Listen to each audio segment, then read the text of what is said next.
now tuned in to the cold, hard truth. Cayman's #1 hard-hitting live podcast show, where we feature some straightforward conversations on political, social, and celebrity news and all things happening in the Cayman Islands and around the world. This show was created to give the people a voice and a means of being involved and informed without any filters. Sometimes it gets crazy, but we always keep it real. We bring you the tea, piping hot, so grab your favorite beverage and join the conversation via WhatsApp at 324-1612. Email tips at CaymanMarlRoad.com. Now, here's your host, Sandy Hill, broadcasting live from the beautiful Cayman Islands.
All right, folks, let me just try. There we go. Okay, it seems like this mic does not like that last hole for some reason. So now it's working. Give me 1 second, folks, and we shall get started. My apologies. I've got a little, I was telling you guys last night, singing the praises of my tech help, but he keeps moving stuff around. And it seems like when things get moved around, in addition to the power cut, that means that we are going to have some issues. So good morning. Yes, Houston, we have a problem. Give me 1 second here, folks. Just trying to see if I can adjust the light minus the halo effect. So it's not too bad. All right. So good morning, folks. My apologies. It's been mayhem this morning in this household already. You're not going to believe what happened. But first of all, good morning to all of you. I know Cameron, it's too many buttons and he keeps moving. I noticed that whenever he moves the mic to a different port, it stops working. I don't know why, because in theory, all ports should be created equal, but that's not happening. And you guys are not going to believe what I woke up to discover this morning. Elizabeth, buenos dias. Irvlyn is here. Good morning, John. We've got, who else? Siobhan. Thank you so much, Siobhan. Christian, Corrine, Jonathan. Thank you, Jonathan. Miss Carol, Olivia, Morna. Let me see who else. Darlene, Barbara, Miss Louis Faye, Anna. Thank you guys so much. Can you believe, first of all, who else experienced the power outage last night? Was it just me? Because I'm in Lower Valley and I remember messaging because it woke me up at 3:30. It was about 3:15 in the morning. And I got up and I'm like, oh, it's hot in here. The power's gone out. You know how it happens, right? And so I posted something and a few other people were like, I'm in Newlands and right on Hearst Road and the power is fine. So I'm thinking, where did power go out? So I don't know if it was like really isolated to just Savannah or Newlands. Andrea, good morning. Thank you so much. Hi, Cecile. Sai says that she also had no power. It lasted for about an hour. Cameron, I don't think you need to be a NASA engineer, but sometimes the truth of the matter is when you get things working, you leave them alone. You know, what is the old saying? Don't fix what's not broken. So if it's working, stop fiddling with it and just leave it. Siobhan says Crew Road was good. So I'm thinking maybe it was just some parts of Savannah, Lower Valley that lost power. It definitely wasn't island-wide for sure. And it doesn't even seem like maybe it was a large part of the island. You know, these things happen. There are times in the middle of the night that someone takes out a light pole, for example, and that is going to obviously impact you locally in your neighborhood. So I woke up this morning after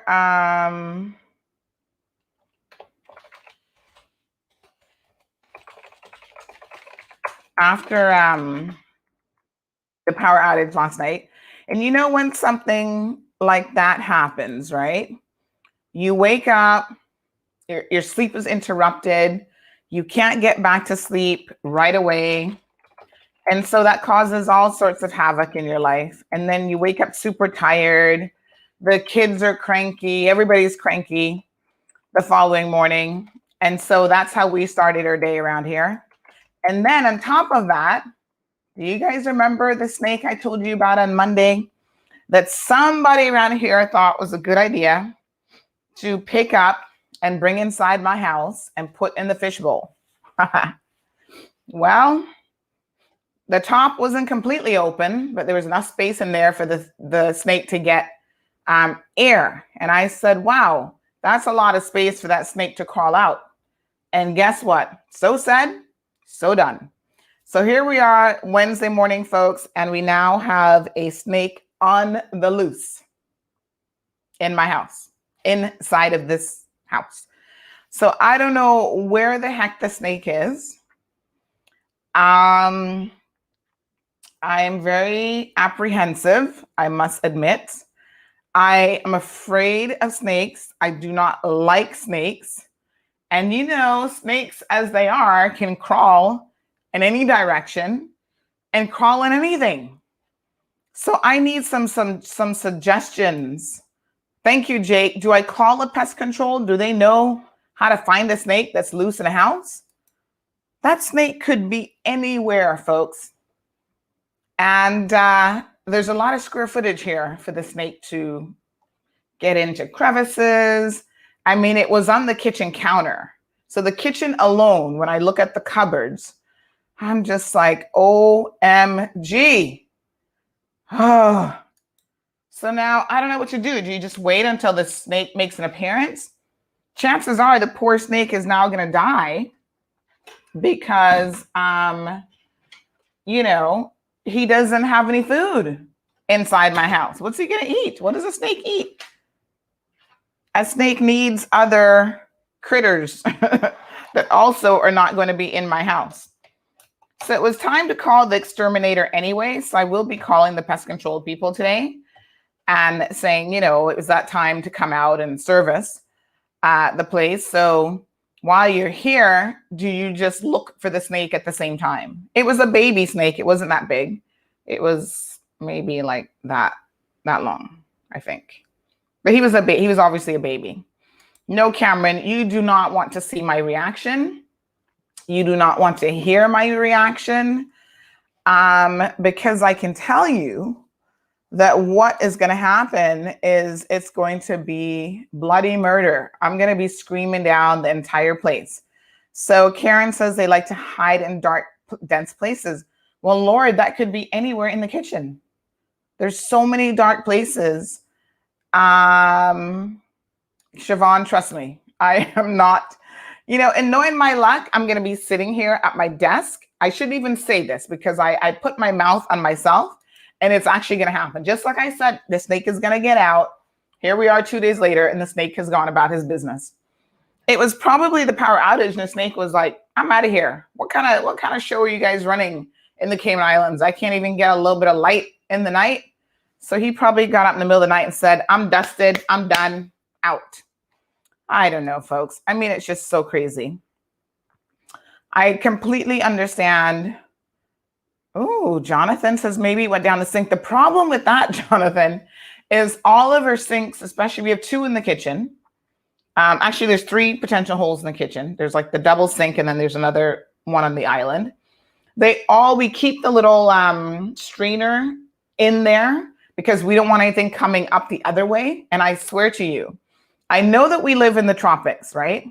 But I'm afraid of everything associated with the tropics.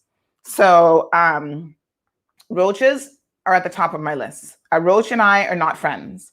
And I don't care what type of roach. I don't care if it's the smallest baby roach. The big flying ones naturally are the worst. But whatever kind of bugs come in from the tropical life that we live here, I am just not happy with. Last night I had to run out about 9 o'clock to the store to grab some milk because I realized we'd run out of milk, and the baby sometimes in the morning might have, porridge or cereal, whatever that requires milk. So I thought, let me just do a quick run and get her some milk. Well, lo and behold, when I was coming back, and I don't even want to go outside at night because of critters. Because have you ever had where you're sitting inside the car and there's something on the window and you can't tell if it's on the outside of the window or on the inside of your car? Well, I have had that happen before. And sometimes at night I'm driving and I'll see like a bug fly in the window. I'm like, is that inside or outside? And you can't really tell. And sometimes you're doing 40 miles an hour and they manage to stay on the window even when they're outside.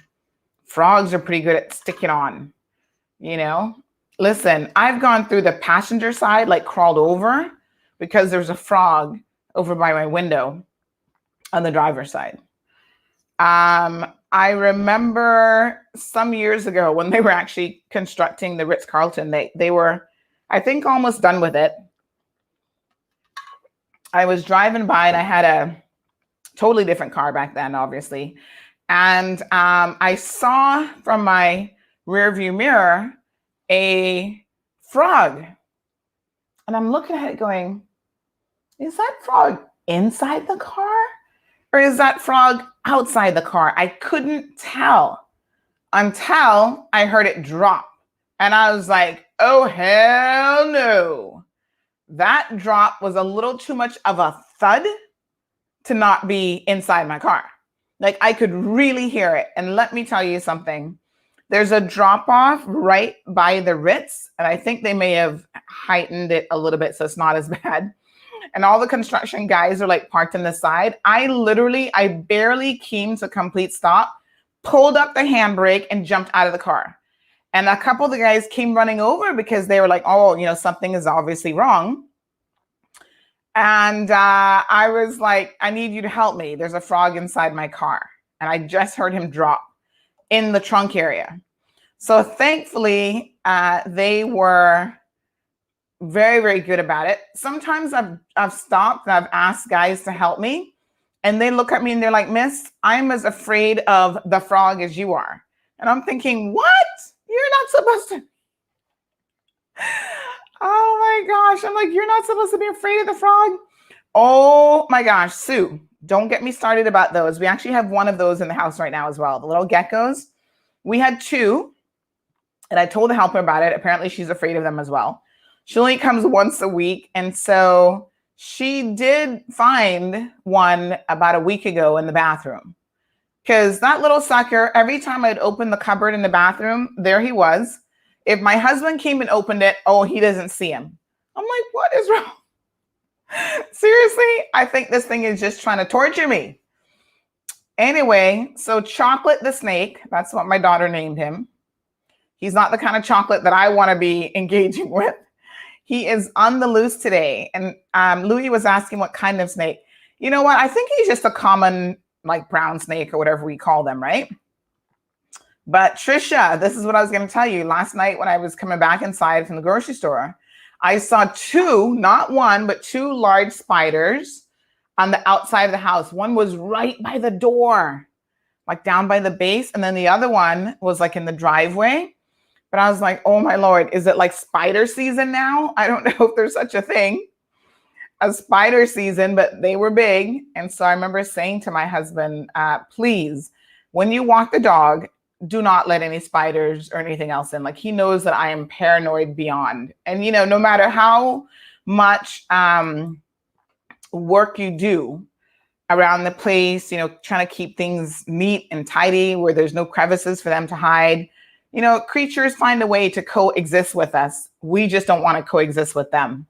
So I got to tell you, oh my gosh, I've had some horror stories. Back in the day when I lived in Newlands, I had a man named Mr. Scotty. You guys know Mr. Scotty. He's from Kim and Brack. He's actually moved back to the Brack. Durbin Scott is his son, and Kim Bowlings is his daughter. So they lived across the street. Like, I remember them growing up, you know, across the street. So Mr. Scotty was always so helpful, because there've been a couple memorable occasions with me and critters that, you know, people had to come to my rescue. So one day I'm going to tell you two stories, then we're going to get on to talking about something a little bit more serious. But this is serious. Like, I'm afraid of these things, right? So the first one was a night incident. So I'd gone out cycling. So this was back in the day when I was getting more exercise than I am at the moment. But we're going to start back soon, folks. I know I say that all the time. People are like, Stanley, please. You are not going to be hitting the gym anytime soon. But I have good intentions and I have it in my head. So that's the first part, right? So anyway, I was out cycling and I came back. It was kind of like getting dusk now. And I don't like to be out cycling at night because, you know, Cayman Road's not safe even during the day. But somehow darkness had caught me a little bit. So I came inside and I felt something fly on me as I like opened the door. And I was like, oh shit. You know, like, I'm so paranoid that I don't even care. Like, if I feel a little something, I'm like, what is that? So I was like, what is that? And lo and behold, it was a flying cockroach. Oh my God. Can I just tell you? I freaked out. I screamed. And my neighbor she was a former police officer. And her husband heard me screaming. They're like, oh my gosh, something's going on. So of course, when he comes next door and he sees the doors open to my apartment, the bike is like thrown down on the ground. He's like, what's going on? Are you okay? And he thought somebody was like trying to attack me, whatever. Well, I'm like, it's not somebody, it's something. And so I told him what had happened. And of course, it's a flying roach. So, they can fly anywhere. So he was like, okay, let me see if I can help you find. I'm like, please, because I can't sleep in this apartment tonight, knowing that roach is in here. And I don't know where it is, right? So we went in the kitchen. We were getting the bug spray, and lo and behold, I saw it in the kitchen, like by the microwave. I'm like, there you go. I'm going to run outside. You take care of that. When it's dead, you let me know. And so he came to my rescue. Karen says it's the two-legged creatures that we need to fear and be wary of. Well, I'm afraid of them too, but I'm also afraid of anything that has 8 legs, 6 legs. I don't care how many. They're all not my friends. Or no legs, like a snake. So that was one memorable story with the flying cockroach. And, as a child, I remember, I think this is why I'm so afraid of cockroaches. I remember a cockroach flying on me and like going down my shirt, and I swear it never left. So one day I feel like I'm going to wake up and this roach has been incubating under my skin for like 30 years now. And well, it'll be more than 30 years at this point. And it's just going to like come out. It's going to be that horror story. Remember they made a horror story about roaches? Did anybody remember seeing that? I actually saw that, and that was beyond disturbing. And they could spell, and they would write on the wall, "We live," and they were like attacking people. So the other memorable story was with a spider one day. So this is Mr. Scotty now. I ran and called Mr. Scotty. Oh my gosh, there's a big spider in the house. Mr. Scotty said, oh, don't worry about it. I'm going to come and take care of it for you. I said, all right, Mr. Scotty is going to be my hero today. Well, Mr. Scotty came and hit the spider with the broom. And guess what? The spider was pregnant. And OMG. The trillion babies that came out of that spider running everywhere. I was like, what the heck is this? Never seen anything like it in my life. And I hope to never see anything like it again. So Louis says, anyone heard that mice nibble your toes if they're in the house when you are sleeping? What the hell? I suspect that mice will nibble on anything, but my God, if they're nibbling on your toes, that probably means that you have nothing else in your house for them to eat. Now, listen, mice or rats, I don't even know what the difference is because they're both in the same family and I'm not fond of either one of them. Are also, likewise, no friend of mine. Yes. Oh my gosh. Carol can relate. She says, yes, that happened to me. Torn between wanting to burn the house down and kill them all. Well, we've had, since we moved to Lower Valley, let me tell you something kind of unique about this area. I've never seen a scorpion in this area, which is kind of weird because sometimes I hear people saying, oh, there's lots of scorpions in Lower Valley, Savannah area. I've actually never seen a scorpion. What I have seen with a regularity are centipedes all the time. So the first year that we moved in, at least once a week, we would see 1, 2, 3 centipedes. Yes.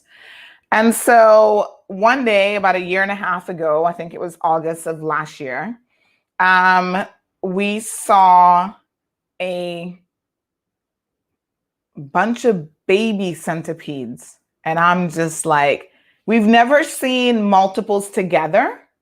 So normally it's like a big one here, a little baby one here, and then you just kill them, right? But this was like, I would see one baby and then the next, it was in the laundry room. And I'm thinking, uh-oh, this is not a good sign. Like if I see 2 or 3 babies, that means the mama's not that far away and she's probably having these babies.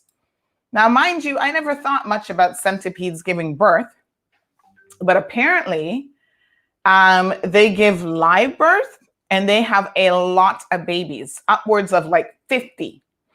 So we sprayed the area. And when I came home, lo and behold,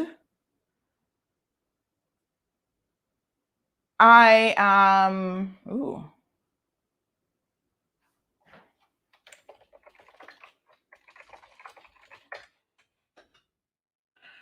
and behold, I saw the poor dog who was in the utility room, because Coco, she gets kind of naughty if we leave her out roaming the entire house. So when we have to go out, she gets relegated to the laundry room. She's got her pee-pee pad there just in case, she's a senior citizen now. So sometimes she's got to go to the bathroom or whatever. And I see Coco on top of the washer. Now, I don't have to tell you how high a washer is, right? It's like above my waist. And Coco is just a little short dog. So I'm looking at her going, how the hell did you get up on top of the washer? Like to this day, now she is a jumper. And that's one of the reasons why sometimes she gets in trouble. But I've never seen her jump that high. So she was so afraid of these baby centipedes because they were everywhere. And we counted, not a word of lie, at least 50 baby centipedes. And we were spraying all night. And eventually the following morning, because of all the spraying, we found the dead mom. Oh my gosh, unbelievable. So just a couple horror stories there about the things that you discover living in the tropics. Like I said, I'm not fond of roaches. Actually, I am deadly afraid of a roach. Even a dead roach, I will not touch. Somebody else has got to come and discard the roach. I'm afraid of frogs. I don't want a frog jumping on me. Like from a distance, I'm like, okay, I see the frog. Let me hurry up and get inside. I don't like centipedes. I don't like scorpions. No rats, no mice. When we first moved into this house, we actually had two mice. I think they were mice, or they could have been little baby rats. I don't even know. But they were actually in the house because somehow they'd gotten inside when the house was being constructed. And I guess they had been running around. And, it's the kind of thing at night when you get up in the middle of the night to get like a glass of water and you see something run by your eye and you're like, that didn't look right. It's like you see it out of your peripheral vision and you're not sure because you're like, I think I kind of need glasses, but something moved, and it moved in a way where it wasn't anything that should be moving in that way. And sure enough, we had to put down some traps. The first one was really easy to catch. He was a no-brainer. The second one was kind of smart. And so the second one, believe it or not, took a couple days. And he was like, one day he was in the office. And I was like, oh my God, he's in the office. I saw him run by the desk. And then my husband, like I said, he always comes like 2 seconds too late. And he comes and he's like, well, I don't see him. Where is he? I'm like, really? So I thought, okay, if he's in the office, what we do is we close off the office door. Like we put something, this is my thinking. You put something down there and he can't get out. Well, Mother Nature is so much smarter than we are, because that little mouse was like, oh, you think I can't get out just because you put a towel down? He actually nibbled a little hole in the corner of the door to make it bigger, and he got out. I was like, oh, next morning, I'm like, oh my God, he could be anywhere. But one thing I realized that he kept doing is there was a drawer in the kitchen with those little sponges, what do we call them? The scorching sponges, the one with the kind of like green side, and then the other side is a soft yellow. He seems to have been eating that. And so I said to my husband, put the glue trap in there. And sure enough, by like the next day, he was caught with the glue trap, because that was like his go-to place. I think he was just eating the sponge for food because he couldn't find food anywhere else. Yes, Louis. We have a lot of scorpions here. Like I said, I've never really had a scorpion infestation, but I have seen people posting about scorpions. So good morning, Mona Lisa. Oh my gosh, Tracy says that I sleep on the floor and was bitten by a scorpion that sent me to the doctor like I was on cocaine in my body from that. From that, anywhere I see them, I'm missing this last bit. Okay. Oh, I think it's supposed to say, I feel like I'm on cocaine in my body. From that, anywhere they are, I see them. Yeah, no, scorpions are a real thing, Louis, for sure. And I don't know if the scorpions we have here are like deadly. I don't think most of them are. But yeah, it's not nice. So Michael says here is that New Hampshire? We have roaches too, but I think yours are much bigger. Well, listen to me.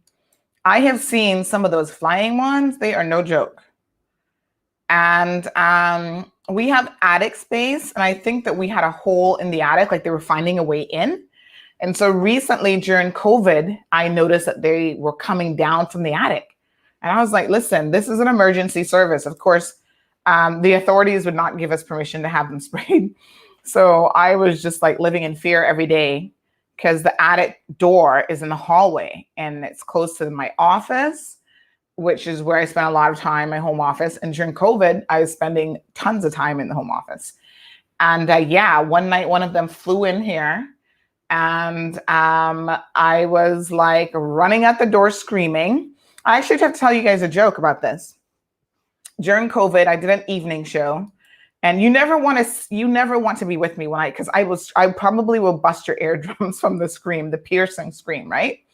So I'm sitting here. I just wrapped up an evening show. These are like some serious horror stories, and I felt something by my ear, and I'm like, no. I know exactly what that is. That is a flying cockroach. Like seriously.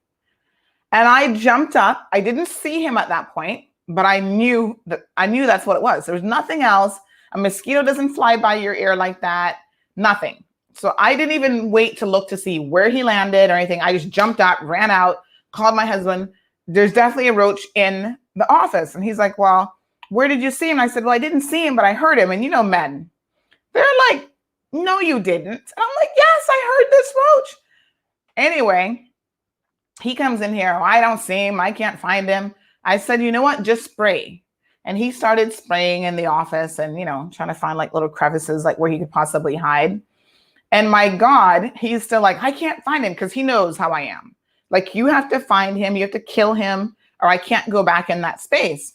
You see, you guys would never want to be married to me. Like, seriously, it's thank God it's not an everyday occurrence, right? So anyway, I find that even without my glasses, I think I have better eyesight than my husband. So I came into the office and I'm like looking because we have a shelving unit here with like storage area, books and all kind of stuff. And I'm like looking for him. And do you know that little sucker was all the way up at the top? Now the cabinets go literally as close to the top of the ceiling as you can get, right? And he was all the way up there. And I said, there he is. And I shot back out the door. And then my husband was able to kill him. So good morning, K-Man Vlogs. How are you? Louise says, I'm a scorpion. So it's good to know they are thriving, but surprising on a serious note. Oh, yes. K-Man has lots of scorpions. In terms of the size of the roaches that we have here, Michael, I don't know how they compare to other people. Like, I feel like it depends on the type of roach because, they come in all sizes and whatever, right? So yes, they are. Well, you know what they say, Michael? They say that if there's a nuclear explosion that probably kills everything in the world, the one thing that will survive are roaches, which is like really disturbing. But they're all types of roaches. They're like what they call the teenage ones. And then there's like the smaller species. Oh my God, I don't even want to think about them anymore. Just like looking at a roach really, I find to be disturbing. So I agree with you, Miss Nancy. Oh, Brandon, that's a very good question. Remember, when was that, by the way, Brandon? Let me look that up. We had a tarantula that the firemen found, I think it was last year or year before. So that was a bizarre story. I think they found one and they said that they saw another one. This was June of 2019. Yes, and we actually have a picture of the tarantula. Now, I don't think that tarantulas are native to the Cayman Islands. So maybe this thing somehow got in somewhere. I just put the link here. So 2 tarantulas were discovered at the North Side Fire Station. And the fire station officers contacted several agencies, including the RCIPS and the Department of Environment. Why are they calling a police? What are the police going to do with the tarantula?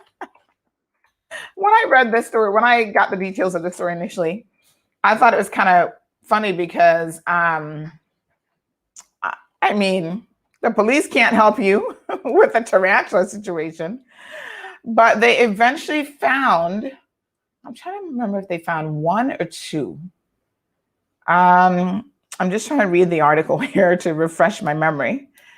So the article says, after some confusion about who should take responsibility, I mean, my God, seriously?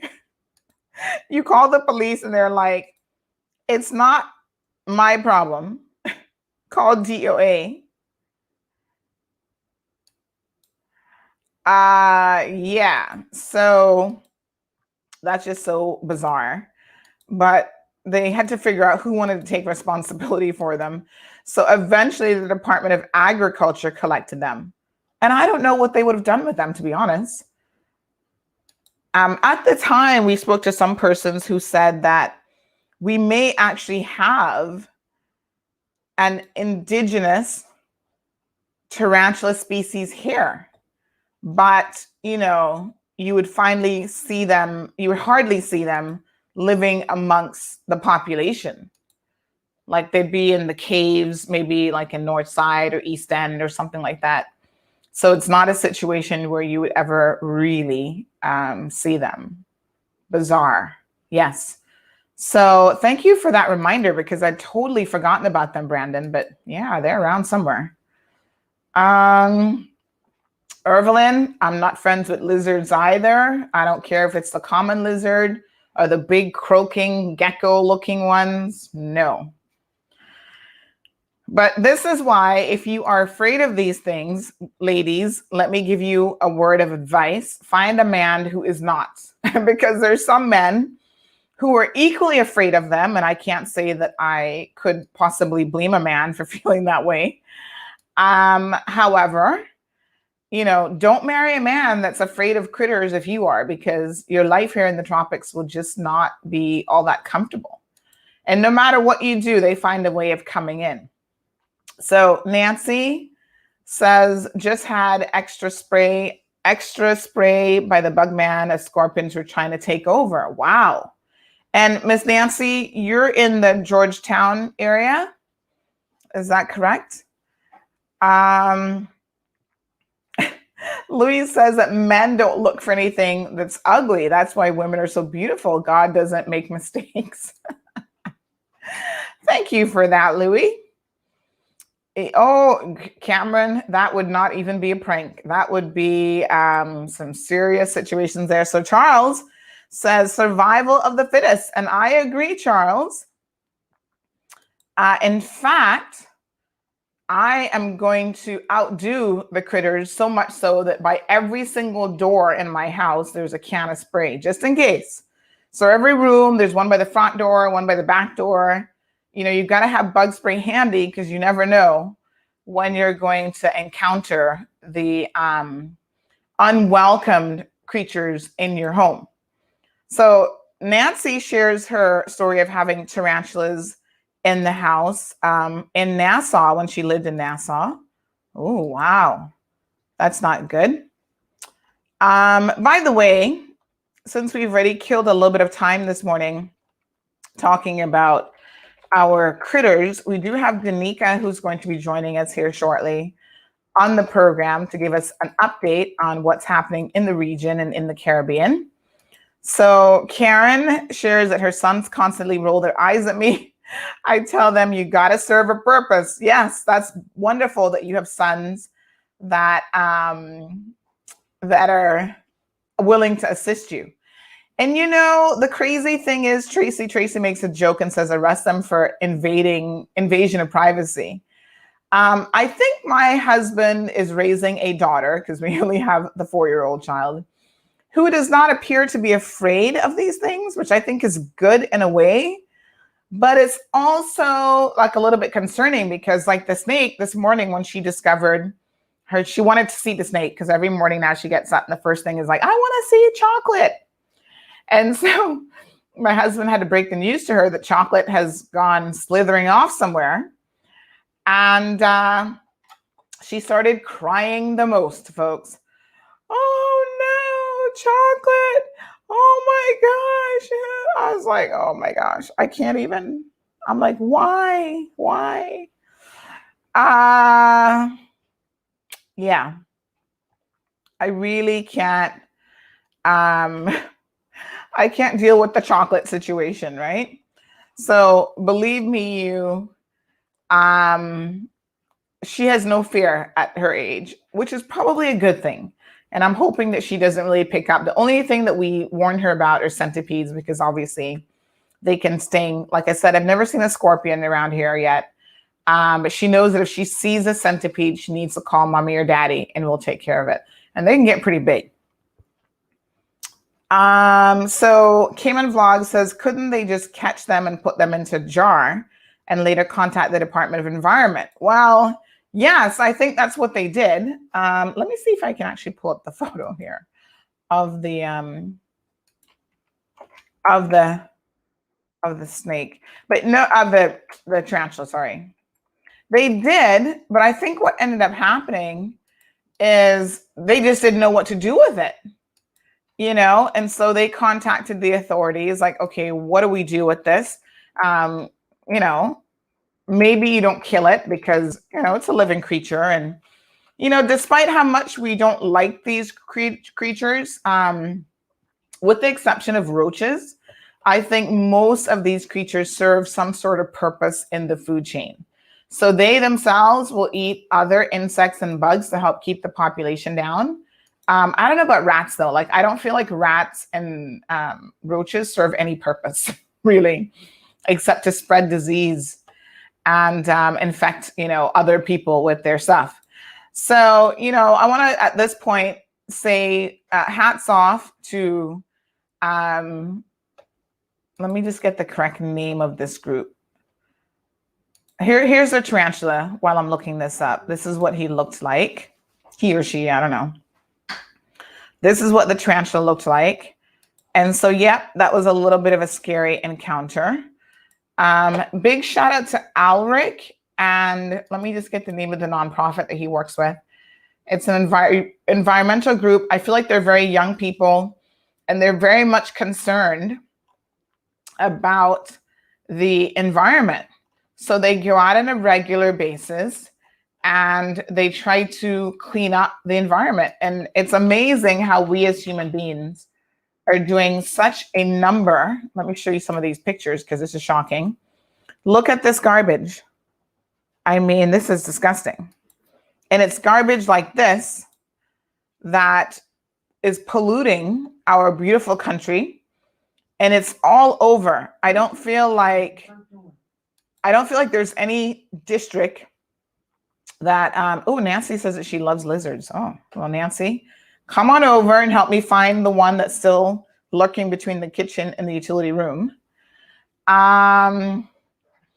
Yes, so this is what we're doing to our country.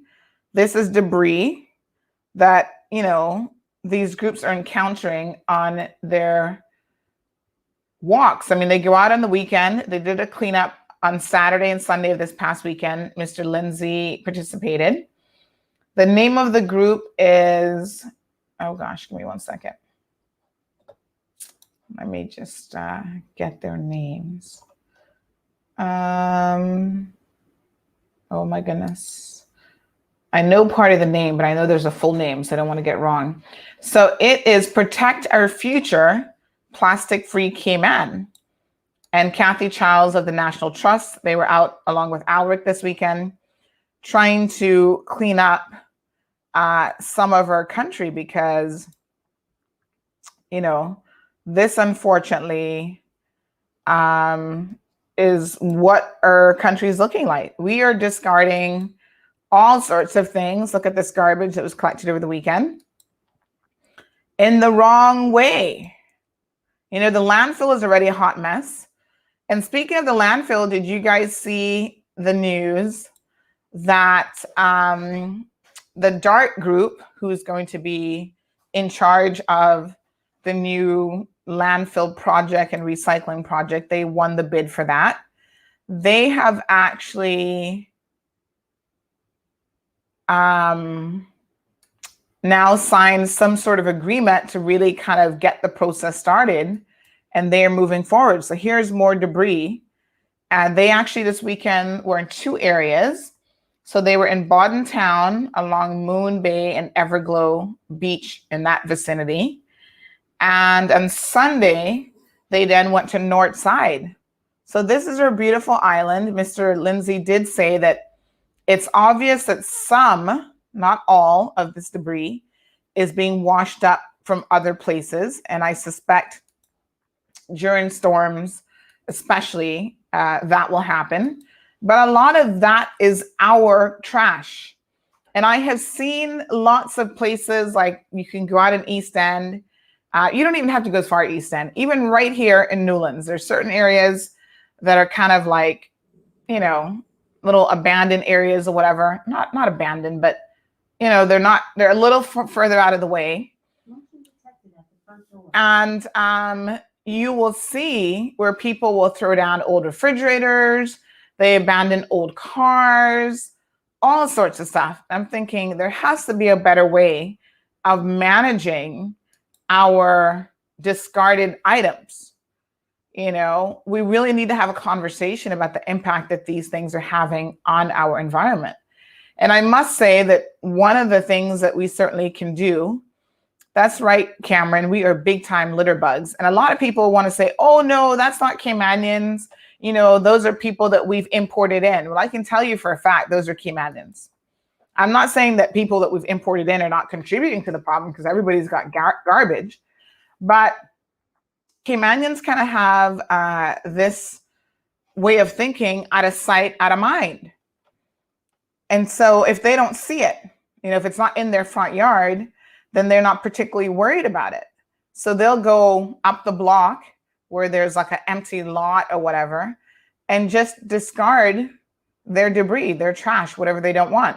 Now, I know that at least once a year, normally around Christmas time,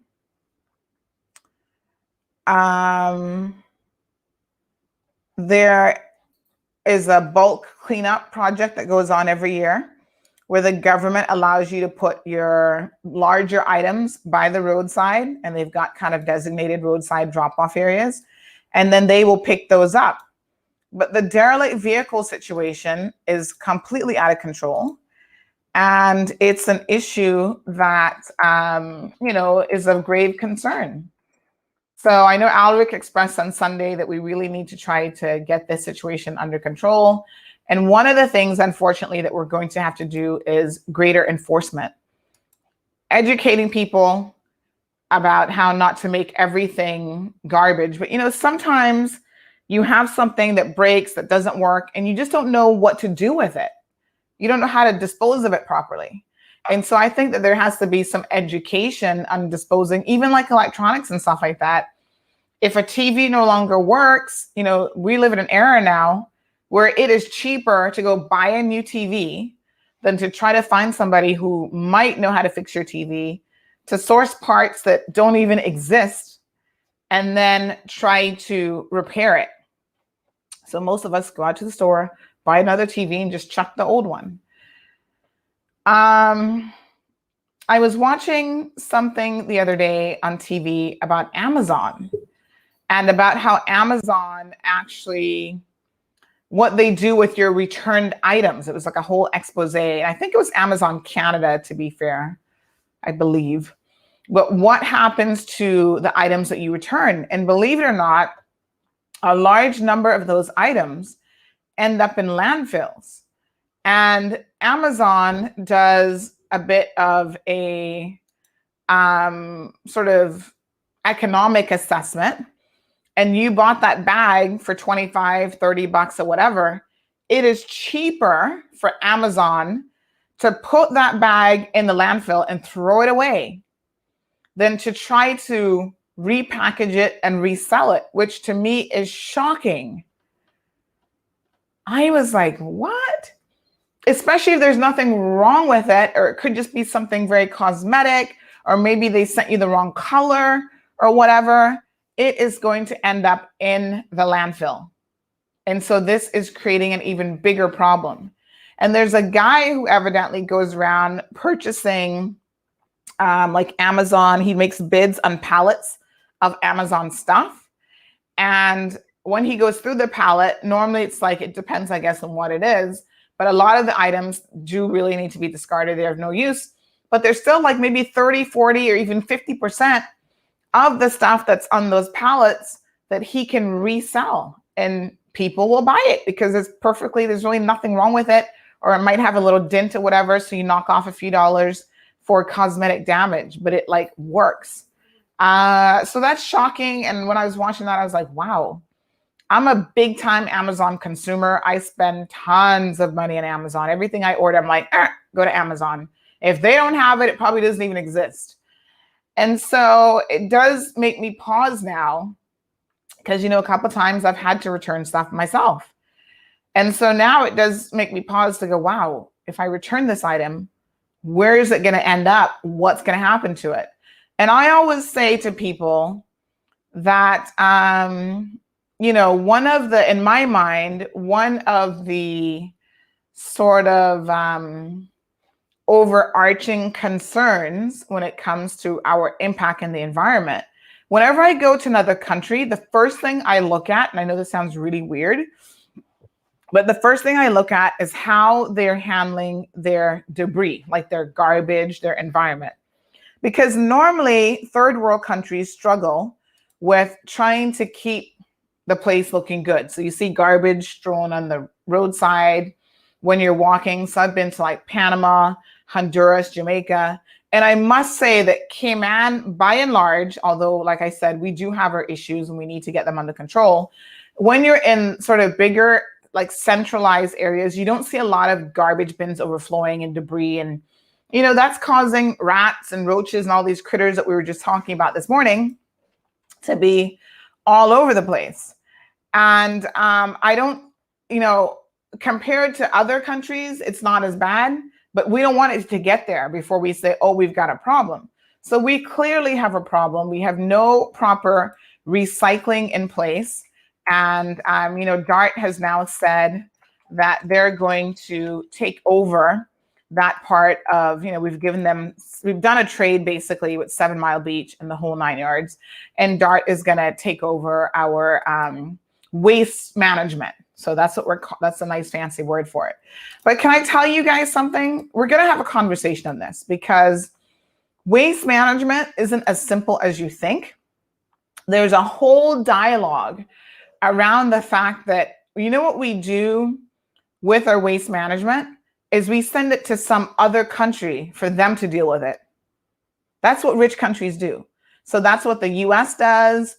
Cayman, we want to put it on a barge and we want to send it to another location. And one of the places that we, meaning the Western world, like America, was sending all of these, recyclable goods to, all the plastics and glass and whatever, was China. And some years ago, China said no more.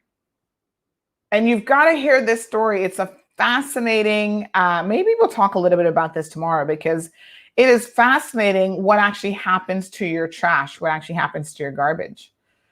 Anyway, we've got Danica who's waiting to join us. So let's go find out what's happening around the Caribbean. Bob says maybe the director of the DEH needs to be replaced if that's the status quo. Bob, speaking of that, just this morning, I received confirmation that the director of DEH has basically said that National Concrete, who has been dumping concrete in the mangroves, is not going to be prosecuted for that because it wasn't bad enough, apparently. They were dumping concrete in the Red Bay mangroves. What do they mean it's not bad enough? Wow. National Concrete, why would you be doing this? This is deplorable. Unbelievable. So we have companies dumping. So they claim that they're looking into whether or not National Concrete may have run afoul of any littering. However, that's a separate investigation. But right now, they're not going to do anything about the damage that they've done to the mangroves. National Concrete, I don't know who, this is Richard Tressiter as general manager. He says that it went against their standard operating procedures and best practices. Really? So your workers just randomly decided to dump concrete in the Red Bay mangroves? Some people need to get fired, clearly. That's highly unacceptable. And where do you, I don't know anything about the concrete business, but obviously they have concrete that at times needs to be dumped. If your guys don't have a designated place to dump this, maybe that's why they're just picking the mangroves. Like, if it goes against your policy, I'm curious to know, what is your policy? Where should they have gone to dump it? What's the procedure? Is there a way to recycle concrete once it's already in the mixer? Like, I don't know any of these things. So yeah, it's crazy. So Linda is asking, cheaper for who? You pay now or you pay later? Simply passing the problem and cost onto future generations. Absolutely, Linda. That's for sure. But companies like Amazon are thinking about their immediate bottom line, their immediate profitability. And that's a question, and it's very concerning. So we're going to have to talk a bit more about the environment. But good morning, Danica. Sandra, morning, everyone on the show. Welcome to another segment of the Cold Hard Truth. How have you been? Fantastic. It's sunny today. Thank God. Oh, good. So good weather in Jamaica. Sounds good. For now. Sorry, for now. Because it changes by the minute, right? Depending on where you're at in Jamaica as well. So we were both very fortunate to skirt or have Hurricane Delta skirt by us. At the time, she was a tropical storm. And I think we've all been keeping a keen eye on the tropics as we get into what hopefully will be the end of hurricane season here shortly in December. So other than that, Jamaica's always a place of a lot of excitement, I feel like. Like there's always stuff that's going on there. So in case you guys are not aware, Danica is a regional correspondent. So she's the person, anytime you see normally a news story about Jamaica, Trinidad, Guyana, whatever, she's the person who keeps a watch on what's happening in the region, and she will put up stories of interest. So she's been knee deep in the COVID situation in Jamaica, keeping us updated in terms of where the numbers are. As well, there to tell you about COVID, we're near 8,000 confirmed. Oh cases. My gosh. All right, give us a second. We're going to get into that. Just crazy. But Danica also does some entertainment content. And I'm actually happy to say that of all of the Cayman media, which, there's not a whole lot of us at the moment, but we do have at least 4 or 5 media houses. CMR, Cayman Mall Road, is the only media that has a little bit of an international flavor to it. So we do cover regional news and we do cover some international content as well. So Danica, thank you so much for joining us this morning. So you are mentioning the situation with COVID in Jamaica. Right. Give us the latest numbers. Okay, so we are currently at 7,910, but for everybody in the cold hard truth this morning, I want to take a break from COVID because all we do is talk COVID, COVID, COVID, COVID, COVID. I want to tell you about a disease that's on the rise in the Caribbean, particularly in the Eastern Caribbean, St. Vincent, the Grenadines.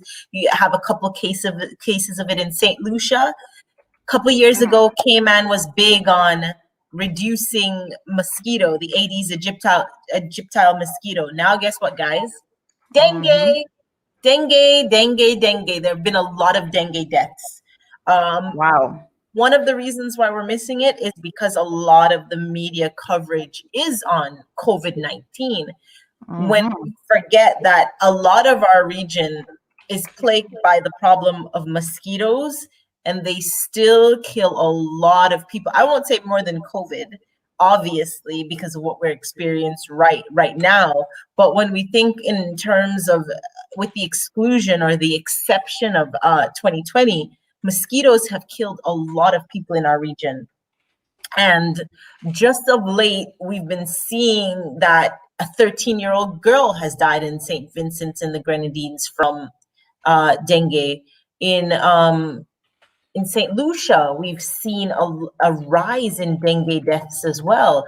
I mean, when I say rise, what am I talking about? What are the numbers that are supporting this? So, for example, in St. Lucia, just of recently, there are over 5 or 6 cases in recent times of dengue-related deaths. And I go, wow, that's quite a lot because we haven't been hearing a lot about dengue. In St. Vincent and the Grenadines, it's close to 10 people. A lot of the issue with dengue is that it's not only underreporting, it could factor into how we're understanding COVID-19, because what are some of the symptoms of dengue? Fever. So I don't know if we are having like a double pandemic. I don't want to put that out there, but I'm just suggesting that what we're seeing right now is a spike in other cases. And I'll go back to COVID-19 now, because Jamaica has 7,910 cases. Call it 8,000 cases, because what happens with the numbers in Jamaica, they come over a 24-hour period. Now, what does that mean? That means that we're reporting for yesterday's number. So technically, this number that I'm giving to you is really Tuesday's number, which is Tuesday, October 13, right? So we have 7,910 cases. We are seeing recoveries, sure, but we still have active cases. This is people that still have the virus at 4,354. So yes, people have been recovering, but also you'll notice that in some days we're having 5 and 6 deaths from COVID-19. Interesting to note that a lot of these deaths are what the minister likes to say as a result of comorbidities. So essentially what they're saying is healthy people don't get up and die from COVID-19. I'm not a doctor. So everybody keeps talking about comorbidities. So if you don't have diabetes, if you don't have something else, you're not dying from COVID-19. So not really, because didn't you guys have a 12-year-old that died from COVID-19? Yes, but they also point out that that 12-year-old had asthma. Now, that's the image we're painting to the rest of the world, that people have comorbidities. Now, if you probably wouldn't know the situation with people in Jamaica in terms of diet. I'm a big advocate of diet. Most Black people have diabetes. Yes. Why? We eat things that aren't good for us. And I am a big advocate of changing your lifestyle, because lifestyle contributes to a lot of disease, a lot of ills, and it makes it extremely difficult for you to come back from certain illnesses. Some people do bounce back. They just get up and they spring up. They don't have coughs, they don't have colds. Here's the problem with diet. Here's the problem with exercise. Here's the issue. Because we are at home, what are most people doing? What am I doing? Every night I'm thinking, boy, I wonder if I can put on a little peas now and grate a little coconut because I'm going to make some rice and peas. Because Yeah. of foolishness. So you're now in a situation where you're stuck at home. Not only are you stuck at home, but you're eating poorly. You're not exercising. What happens to your lungs when you need a ventilator? That means you can't breathe on your own. But the only way for your lungs to keep going is that you have to stimulate them. Yeah. So we're seeing a lot of people that are falling through the cracks. Can I just say, Danica, obviously we have been following this COVID-19 pandemic here quite a bit on our platform. And last week I had mentioned that you are more likely to die of COVID-19 if you are in the Caribbean than anywhere else in the Americas, including the United States, even South and Central America, which I thought was very, very shocking. So the death rate in the percentage of people dying from COVID-19 in the Caribbean is by and large higher than anywhere else in the Americas. Now, I don't know how it compares to like countries like Africa or India, because that wasn't the statistical information that was available.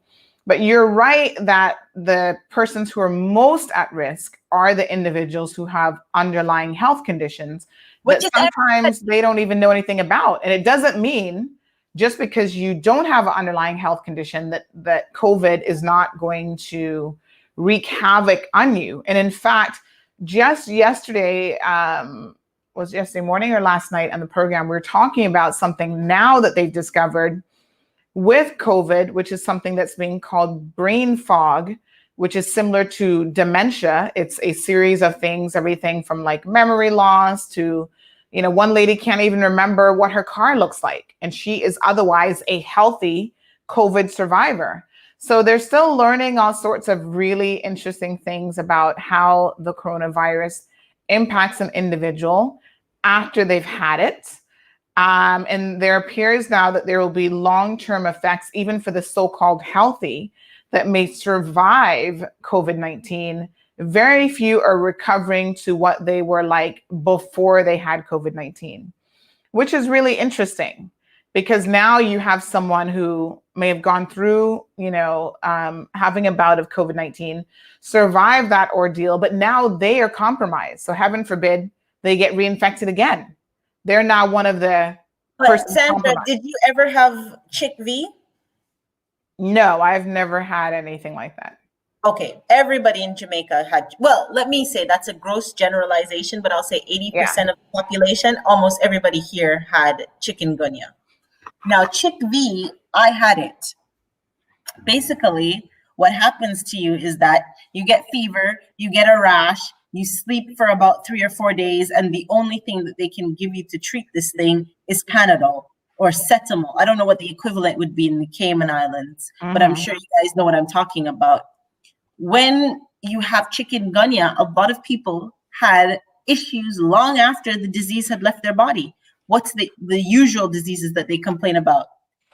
You couldn't move your fingers, arthritis. That is diseases can damage your body in irreparable ways. And that comes with the fact that because your body is fighting, you can get damaged. It's just like going to war. When you go to war, you don't come back and you're the same person as before.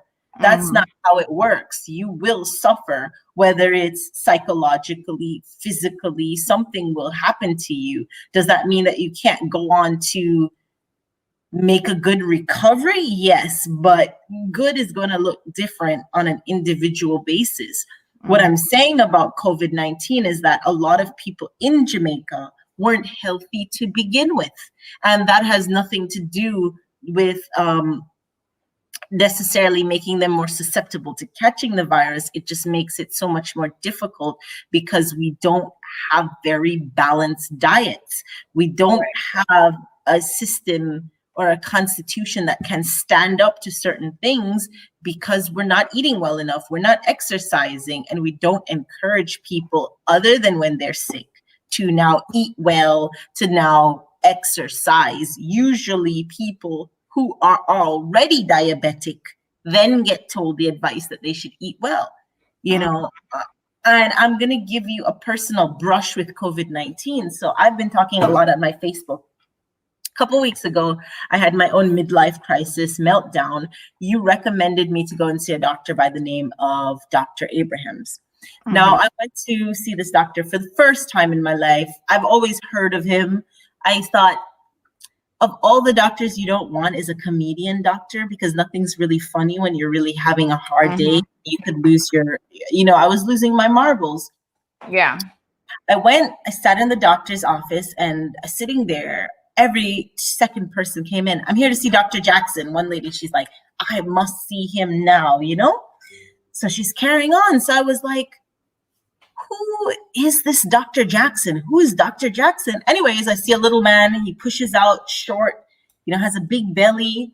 And I just remember a lot of people just going in to see Dr. Jackson, Dr. Jackson. Turns out, not even a couple days ago, I found out that Dr. Jackson died. What? What killed Dr. Jackson? The first time I saw him was the day that you sent me across to Dr. Michael Abrahams. What killed Dr. Jackson? COVID-19. Oh my gosh.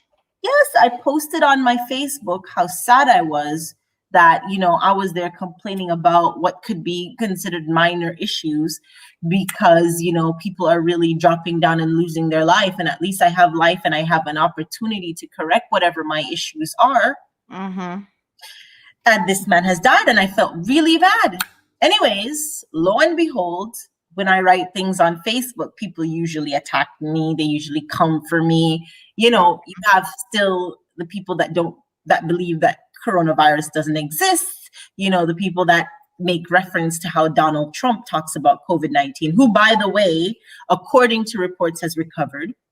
And one of the persons wrote to me. They said to me, I get it, Danica. I'm not saying that COVID-19 doesn't exist. I am just telling you that remember that Dr. Jackson was a heavy smoker. And something that they said to me really resonated with me. And I am just, for the purposes of this, I am going to just share that, because I thought, this is really interesting. And I never thought about it in this way. It says, Dr. Jackson was a heavy smoker. He's my friend's dad. COVID-19 is judgment day for bad health habits. And I thought, wow, I'm not suggesting in any way that people should die because of their bad health habits. I'm just saying that these things can... I mean, I understand the point that it's definitely a contributing factor. However, to put it in context in a different way, there are a lot of people. I remember early on, we were talking about a person very young, in his 30s or maybe 20s, who died of COVID. And he didn't even know that he had an underlying health condition, because apparently he had cancer and didn't know. And there are people who are fit as a fiddle who get cancers. There are people who are diabetics type 1.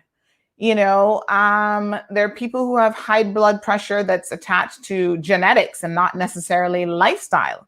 They may be eating well, they may be exercising, and they still have all of these potential underlying health issues, despite doing all the right things. That's why the Caribbean would be the highest, because we're the least likely to go to the doctor to know that we have anything. Right.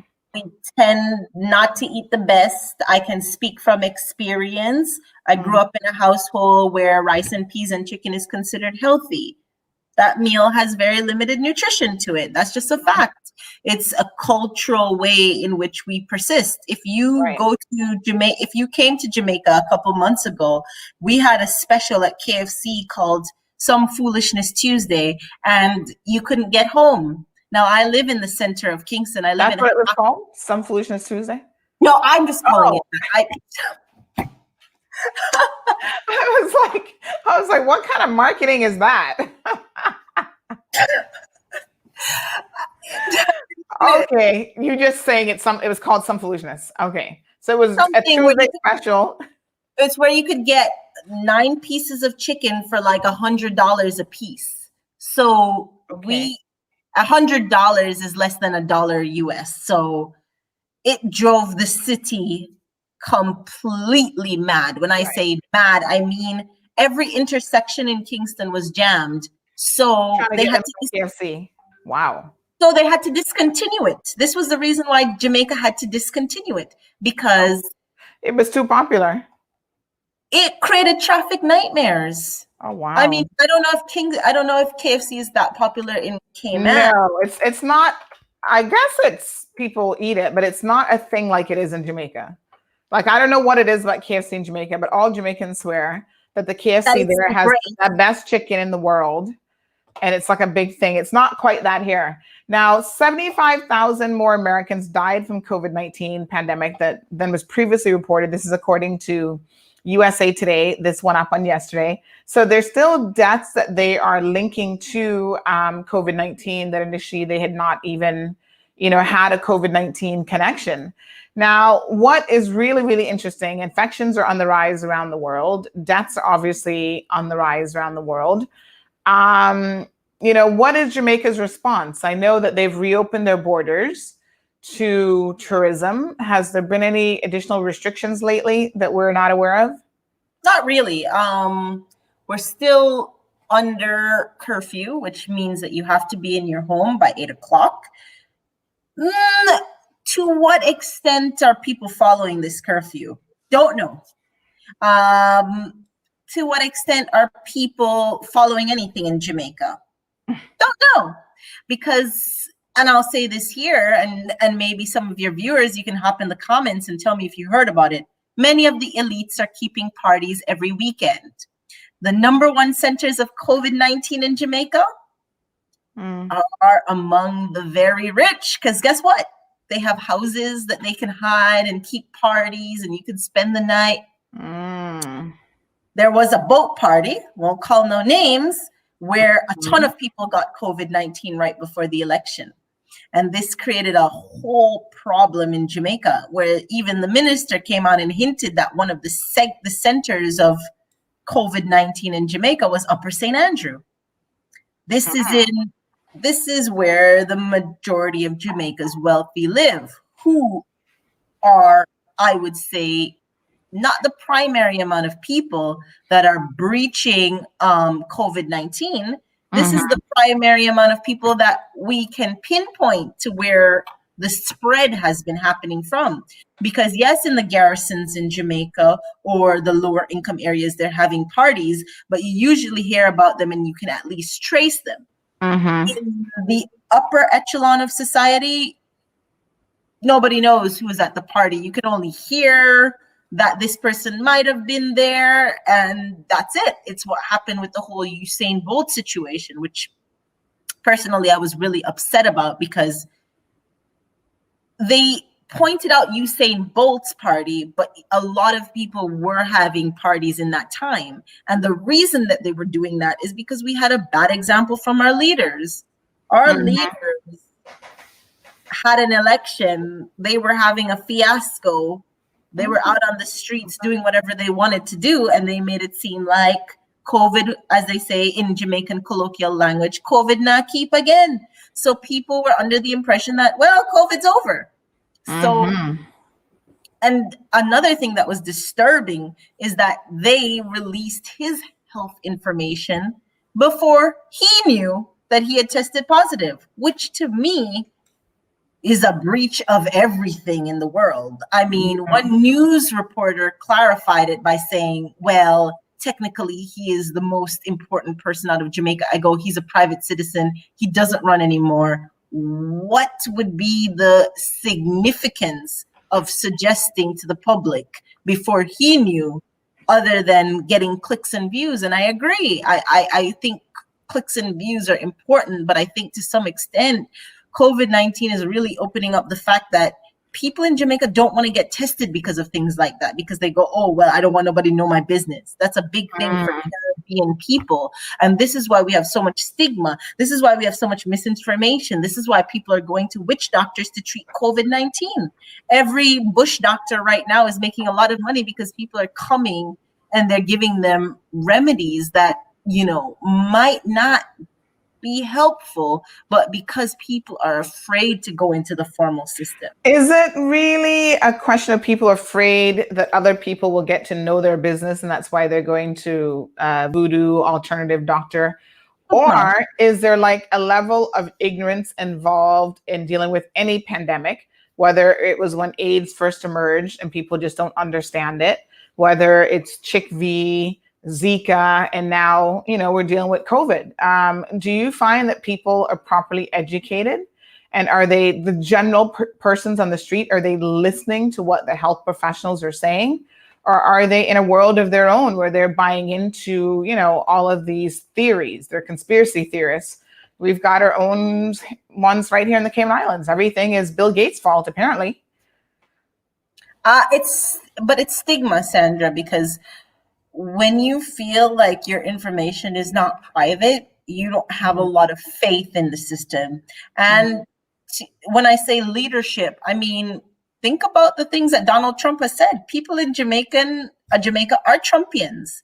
And I don't mean that they would support Donald Trump, but they do see him as, well, he recovered, he's fine. So it sets a precedent where people go, if Donald Trump is saying it's a hoax, then it's a hoax. You know what I mean? Lord. And it creates a very interesting dynamic in a culture in which we already have people that are suspicious of the system.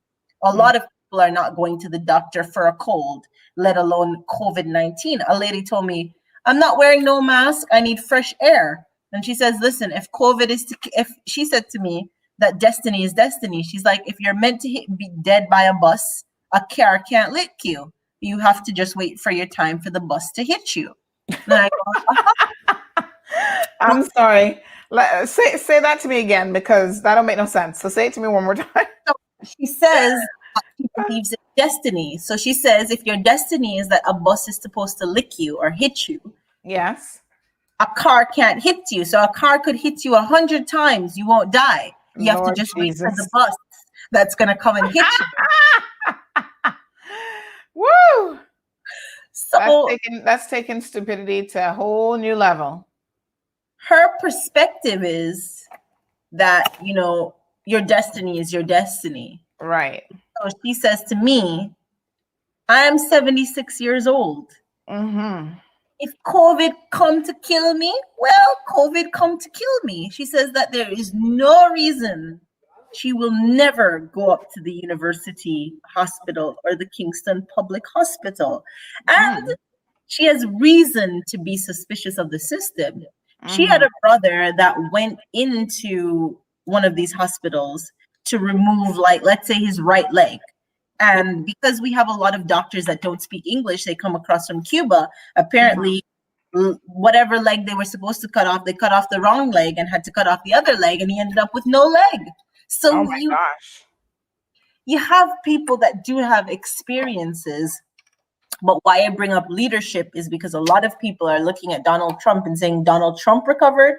He's 76 years old. He's just as fat as I am. And no disrespect to Uncle Donald. Uncle Donald, I know you're probably watching. Yeah, he's not. He's the least healthy. Someone actually, it's funny you should mention that, because someone posted a video the other day about this, that he is actually the least healthy American president that they've had in a long time. So they showed everybody from, although Obama was originally a smoker, they showed everybody from Obama jogging, the Bushes out running and jogging. And then they showed a picture of Trump, and I'm not making fun of him because I'm also in that category of being obese. Let's just be honest here. All the extra mid-fat and whatever. And they showed a picture of him sitting there with his belly, fat just hanging out. And they're like, there you have it. This president has no concerns about health. He's just going to live his life to the fullest. He's 74 years old. So maybe he's already thinking that he's had a great life. But do the people, when they say, oh, Donald Trump is as fat as me and he's as unhealthy as me, do they also understand that he had access to the best healthcare in the world, which they're not going to have at Jamaica University Hospital or wherever they're going? So they're not going to get access to any of the experimental treatments and cocktails that he may have received. I agree with you. So I think they're saying, well, if he can recover, I can too. And that's the usual sentiment of people. people, and I'll say after my own struggles, here I am, guys, I have my own struggles, and I've heard of people that had the same condition as me, and they also went on to achieve the things that I want to achieve. I go, it gives me hope, because monkey see, monkey do. That's how we live. That's how we communicate. Right. That's how we learn. And when we hear of people that have gone through similar stuff as us, we go, we'll be fine, you know? And that is what it's all about, because as I said, it's a cultural thing. We go, well, nothing wrong. Enough people have diabetes. Enough people have sugar. It's in your genetics. Yeah. That's how we talk. We don't say, oh, well, because they have it, I shouldn't get it. We go, them I'll live too. My granny, she lived until she was 102, and she drinks Pepsi every day. No offense to Pepsi. Love you guys. But that's how we justify our own bad behavior. Yes. You know, we go, you know, it doesn't matter. Like, I remember having a conversation with my own mother, and she's like, "We are about to lose weight for. You look good, you're sexy. This is what women want to do." And you can't follow people because you lose weight and you end up dead. And I go, Mom, that doesn't make sense. You need to be healthy. But this is the advice that your parents give you.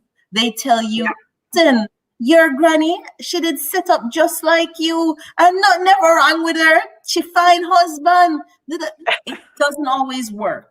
It doesn't always. And we always pick that one example that we've heard of. No matter if there's 1,000 people over here and the research shows this doesn't work, we always can find that one example where we go, well, here's a man who smoked his entire life and he lived to be 98. But people are not thinking that person is the exception and not the rule. So most people will not have that type of genetic makeup where they can do and have bad habits and still live a healthy, productive life. And maybe your grandmother, despite the fact that she might have been carrying a little bit more in the hips or whatever, she was probably not even as sedentary as we are. She wasn't sitting in front of a computer all day.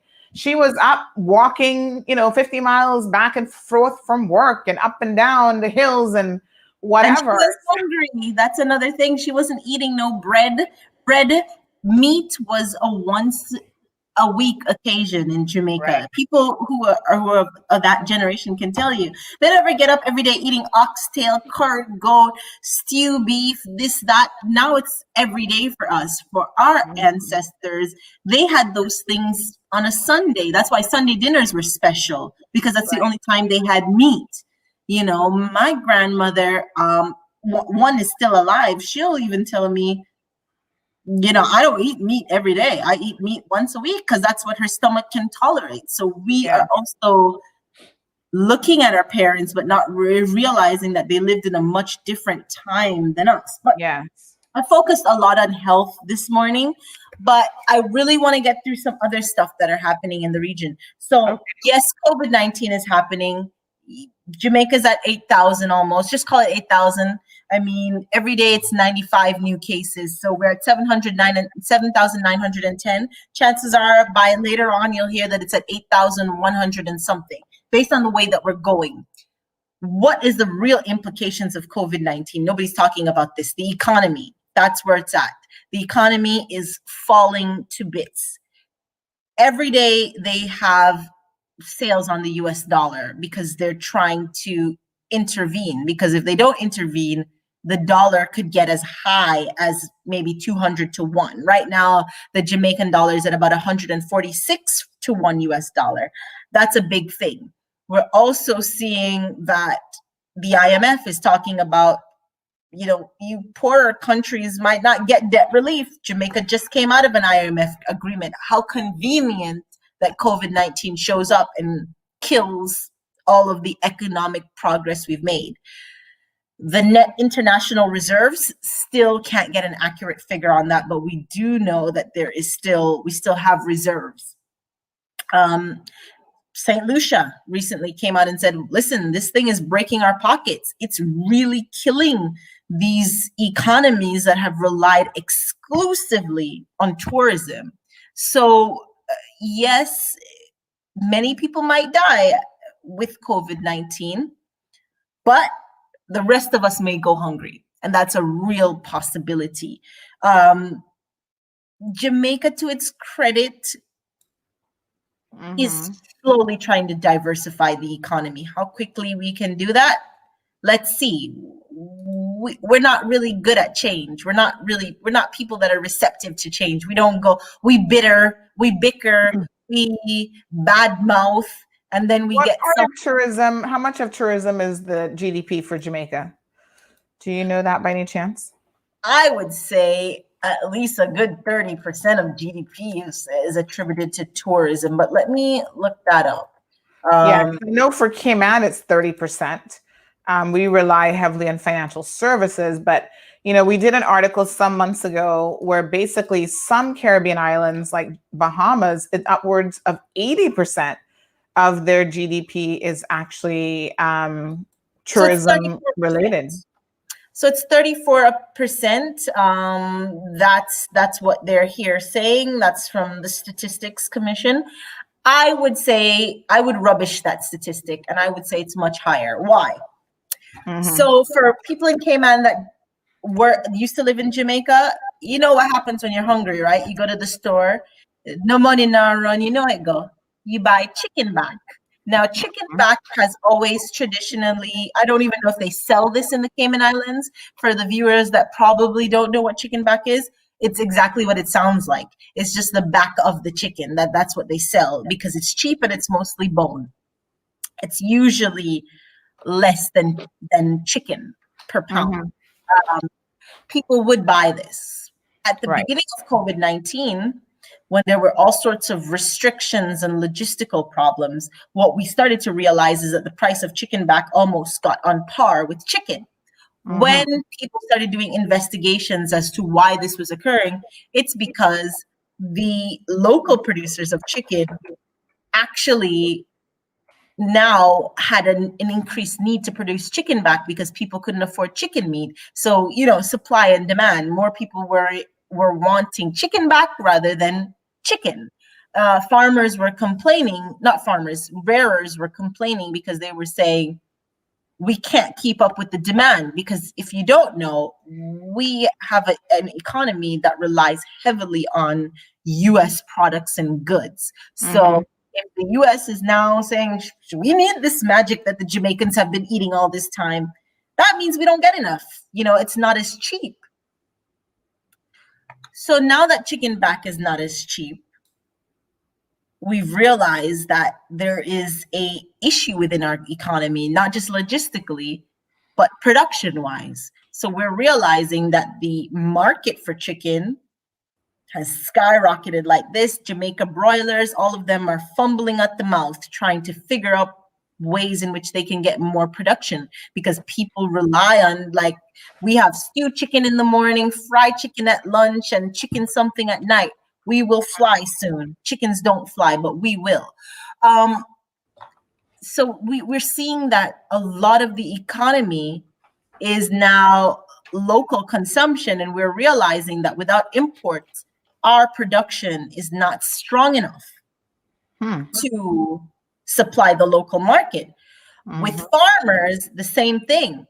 Food prices go like this, zigzag. One day you'll go and something is $20 per pound. The next week you go and it's $150 per pound.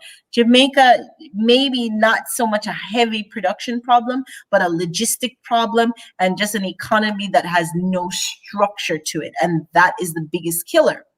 Why I think tourism contributes more to the economy than the 34% reported is that it supplies a lot of people on the exterior who are not directly related. So sometimes when we think of tourism, we think of the people that work at the hotel, the people at the airport. But what I'm saying is that the majority of farmers used to sell their produce exclusively to hotels because they could buy in large bulk, in large volumes. So they would take up their tomatoes and just sell them right to the hotel. It made sense. They bought everything and it helped. Now what we're seeing is that there is no uptake of their food. So when there's no uptake, they're selling it on the local market. So every other week you have a schism in price. That has become a huge problem. So we have farmers that are suffering because of COVID-19. Their market tourism has been wiped out. Go again. Who else suffers? Children who had parents that work in the tourism economy. They say that 1 of 2 people lost their job due to COVID-19. Does that statistic hold true for Jamaica? I'm not sure. Because we don't have a lot of statistics coming out right now. In fact, due to COVID-19, because people can't go around and conduct the necessary statistics things necessary. I noticed even in Cayman, the ESO said that they're not sending out people to go and conduct these surveys. Why they can't go online, I have no idea. But everybody in the Caribbean, they're not conducting census, not doing a lot of things because of COVID-19. Other people in the economy that have suffered, hairdressers who used to get tourist hair to do, they can't. Taxi people who, maybe they ran a route taxi, but on the weekend they took tourists. People who worked at tourism attractions, people who sold food at the side of the street to tourists. So there's all these peripheral businesses that have closed down due to tourism. So I think it's much larger. I think it's a good 40-50% of the economy based on my own estimation. But what I do know is that yes, tourism has quieted down, but Jamaica is falling back on BPO. People who are earning money online, like myself, a lot of young people are into earning money online. What are they doing? They're watching TV. That's a way to earn money, believe it or not. They're writing reviews. 2, they're using YouTube. Those are the conventional. What are the unconventional ways that Jamaicans are earning money? One lady yesterday, I was talking to her, she's selling pictures of her feet online. I think this is soft porn, but What the hell? it is Yes, well, I've heard that a foot fetish is a real thing. So, okay. Yeah, so she's selling pictures of her feet online. Okay. She's a size 12. So if you're interested in this market, I'm not in any way promoting selling your body part. Oh my gosh. But what is happening is that people, if you have a large feet like mine, I'll never tell you what size my feet are. But if you have a large foot, if you have big foot, you're in business. You're in demand. There's a business there for you. There's a business there for you. And it's serious. If you are 11, 12, or 13, you can make up to $90 per picture on your feet. And especially if your feet are wide enough. Wow, so, that's a $90 Jamaican or American dollar? Yes, we don't talk in Jamaican currency, Sandra. Oh, okay, good. Because I was going to say, that's a brand new pair of shoes, girl. If you're desperate, that can feed you for a good week. So I suppose there are worse things than selling pictures of your feet online. That leads me to my segue for entertainment. So everybody right now in entertainment in Jamaica, every artist in Jamaica is now on a platform called OnlyFans. Now, if you've been reading our entertainment section, I've been giving you the scoop on the fact that they're leaking people's pictures from their OnlyFans account. But before I get there, what is OnlyFans? So OnlyFans is a platform that allows you to sell content. Basically, people have to subscribe. They have to pay a certain amount of money each month to see your exclusive content. Jamaican artists, for example, D'Angel, she's the most popular one right now. She's on there showing coochie crack pictures. She's showing all sorts of body parts on there, and people keep leaking them. So one person will sign up for it and then leak it onto WhatsApp. D'Angel, for those of you who don't know, is the former wife of dancehall veteran Beanie Man. He recently came out in an interview talking about, that he really doesn't think that this is such a good thing for her to be doing, especially when they have a son that's in high school. Their son goes to a very elite school here called Hillel Academy. So he's a little bit shielded because people in the uptown society have no idea what goes on in Jamaican dancehall. Really, they're not concerned. But just about every artist that you like, love, respect, they're on there. So, for example, you have Conscience, which is heading on to OnlyFans. Macadamon is a good, in Jamaican parlance, she's a good 100. What is she doing on OnlyFans? But everybody is now getting racy. They're dropping down. Yes, there are ethical concerns on my part, even though I'm an entertainment writer. Sometimes I do feel some type of way about putting women that are older than my mother up and talking about them, because I feel it's kind of disrespectful. But at the end of the day, I have a job to do, which is to tell their story. And in some ways, it does help them because they get more people to follow them, which I'm not even sure I agree with. I have some moral and ethical concerns with a lot of artists putting up pictures of their body parts. I think there must be better ways to make money. I believe that. I believe that sometimes you have to go a little bit hungry. I mean, a lot of people will say that's because you've never been hungry. And I'll go, you don't exactly know my story, but I think I respect the angel. I have an interview with her. I like her. She's a really great person. She's a sweet person. Her thing is it's art. She's a model. And I get that. But at the end of the day, I'm also a child of a mother. And if I saw my mother on OnlyFans, I wouldn't be happy. I know that let me say this, Danica. A lot of so-called celebrities and artists have really had to make some adjustments to how they earn their coins. So there is a website, I can't remember the name of it now. My husband was telling me about it the other day, where a lot of celebrities go on there, and for a certain price, they will do like birthday shout out greetings. And these are people, everybody from like Snoop Dogg to, I don't know if you guys watch The Housewives, but one of the housewives I'm surprised at that's on there, because you think she's a multimillionaire, but of course she's also in the restaurant business in Los Angeles, and all of her restaurants have had to shut their doors, is Lisa Vanderpump. So here's a woman who lived the most lavish lifestyle, 30, 40, $50 million at least house in Beverly Hills, the most luxurious vehicles and jewelry and whatever. And she can't even survive the pandemic for 6 months before going on a website where she will send you a birthday greeting and charge you $100 or $200 or whatever. The more popular artists do demand a higher price. So it seems to me that people are trying to figure out how they can not only remain relevant, perhaps, but how to continue to collect some coins. It's not going to be, what they would have gotten from having restaurants open or conducting performances or whatever. But it's better than nothing. And of course, everyone is using what's available online and coming up with different and new creative things. Like, who cares if Lisa sends you a birthday greeting? But apparently people are willing to pay for that.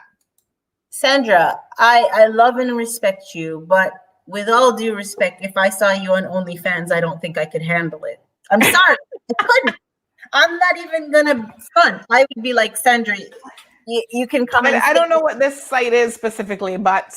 Well, I'm going to send you some of the pictures that are posted on there of the angel. The woman, her entire body is exposed. She's doing these seductive poses. Yeah. It's not cute. It sounds desperate. It sounds like what happens when you've really gotten desperate. And I mean, and people will say, do I condemn prostitution? No, I don't, but at least they have the privacy. You don't get to take a picture and have it there for the rest of your life. I mean, if you're a porn star and you're okay with that, that's fine. If you're an exotic dancer, even when you're an exotic dancer, people are not allowed to come and take a picture of you and keep it forever. I just I don't like that. I've spoken to her about it. I've said, you know what, if that's what you want to do and this doesn't affect your child in any way, then fine. But I mean, you're not my mother, because if you're my mother, I'm pulling you off of there. We are going to eat, as one of your viewers says, she loved curry chicken back. It's my favorite. Absolutely. favorite. I don't know. Death comes to all of us. And if death by hunger is the way that I'll have to go, I'll take it. I will happily take death by hunger. I do not want to get to 100. I have enough things to regret in my life. I don't want to get to my deathbed and go, oh Lord, I was plastered all over the world. You already have trouble, especially as young women with men already. You're like, oh my God, did I really date him? Did I really? Then to have the whole world kind of be up in your shenanigans is not the way you want to go. I mean, it's not cute. And I know Safari, Tyga, all of those big name acts are on these platforms showing off their genitals. And I think, sure, but it's kind of dehumanizing. It's kind of like we are now selling chopped up body parts online. I don't really know how I feel. There has to be an ethical concern. And there's also this suggestion that maybe when you were making money, where was your advisor? Where's your savings plan? Like, it can't be that bad. We've only been going through this for 6 months. You're not going anywhere. You don't have any hair, nails, nothing to do. You can live with, you can brush out your old wigs, and just stick them in the back. It works. You don't need new fingernails every day. You're not going anywhere. Yeah. So I don't know, what exactly are you trying to keep up with? Like, if you're an artist and you made a lot of money over the years, you should own your home, at least a little box, 2x2, somewhere to hide your shame. I'm not sure how you have people that don't have any money, having made their entire life share in a week. I don't know how you can do that. They're on Bravo and all of these places ripping off people's $3,000 dress, and you don't own a home. Come on, that doesn't make any sense. Well, I'm guessing part of the problem is that these people just have not been the best at financial management. And I guess we've probably all been in that situation as well. You know what I mean?